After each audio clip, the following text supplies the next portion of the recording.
2014-15 পর থেকে বা 2016-তে যে রেজলিউশনের কথা বলা হচ্ছে যে 1 বছরের মধ্যে সমস্ত ওয়েমার্স শিট ধ্বংস করে ফেলা হবে।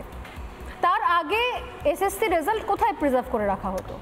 দুটো ছিল, একটা যে এমনকি বাম আমলেও এবং আপনি আসার পরেও কিভাবে আমাদের দুটো ছিল, দুটো থাকতো। একটা হচ্ছে ফিজিক্যাল ওয়েমারটা প্রিজার্ভ করা হতো চারতলায়, হ্যাঁ। আর একটা ছিল যে ওই যে স্ক্যান কপি যেটা বলছেন, সেই স্ক্যান কপিটাও আমরা আলাদা করে প্রিজার্ভ করতাম, যার স্পেসটা কম লাগে। কারণ তাহলে তো চারতলা, তাহলে ভবনের চারতলা, তাহলে তো অনেক এসএসসির কপি হয়েছে তো, মাঝে মাঝে তো আমরা সেল আউট করতাম। আচ্ছা, সেই স্ক্যান কপিগুলো, কাগজগুলো সেল আউট করে দিতাম স্পেসটা বের করার জন্য, রিসাইকেল করা যেত। কিন্তু পার্মানেন্ট স্ক্যান ডেটা, স্ক্যান কপিটা রয়ে যাবে, ডিজিটাল কপি যেটাকে বলে, স্ক্যান কপি বা ডিজিটাল কপি যে নামই বলুন, সেটা কিন্তু রয়ে যাবে বহুদিন। সেটা তো লাগবে একটা ছোট্ট একটা চিপ, একটা ডিভাইস, একটা হার্ড ডিস্ক, হার্ড ডিস্কও না, পেন ড্রাইভ, হাই ক্যাপাসিটির pen drive is sufficient to keep all this 25 like.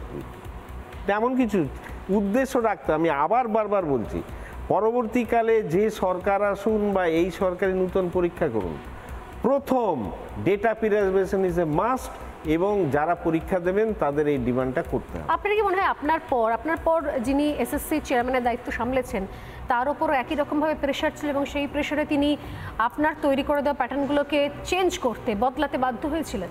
দেখুন, সেটা তো তার কথাটা আমার পক্ষে বলা সম্ভব না। দুটো জিনিস, আপনার যদি কিছু পাওনার থাকে আপনি স্যারেন্ডার করবেন। আমার কিছু পাওনার ছিল, আমি কারো কাছে স্যারেন্ডার করি। আমি বুঝেছিলাম ট্রান্সপারেন্টলি করতে হবে, কারণ আলটিমেটলি ধরা পড়লে আমাকেই জেল খাটতে, অন্য কেউ যাবে না। যার চাপি আজকে তাই ঘটছে, তাই হলো, সে তো হবেই। এইটা আমি ভেবে দেখুন, 12 সালে আমি এইটা ভাবনা চিন্তা করেছি যে সরকার যে ধরনের স্লিপারি বা যা যা চলছে, সেখানে আমার নিজের নিরাপত্তা নিজেকেই নিতে হবে। অর্থাৎ 12 সালে আপনি বুঝতে পেরেছিলেন যে এখানে অস্বচ্ছতার একটা চাষ শুরু হয়ে গেছে 12 সাল থেকে। হ্যাঁ, সেই জন্য সাবধানতা। কারণ আমি তো জানি, আমি যদি আজকে আমি চেয়ারম্যান, সব দায়িত্ব তো আমার, কোর্ট আমাকে ছাড়বে না, ছাড়লো না, এবারে ছাড়বেও না। কারণ এইটাই নিয়ম, যে ওটা প্রিপেয়ার করে, ডেটা যে তৈরি করে, সেই হচ্ছে মালিক, সেই রেসপন্সিবল।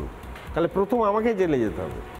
নানা ধরনের কন্টেন্ট দেখার জন্য লাইক করুন, শেয়ার করুন আমাদের ফেসবুক পেজ, সাবস্ক্রাইব করুন আমাদের ইউটিউব চ্যানেল। পাশাপাশি অন্যান্য ব্রেকিং নিউজের জন্য অবশ্যই চোখ রাখুন রিপাবলিক বাংলায়।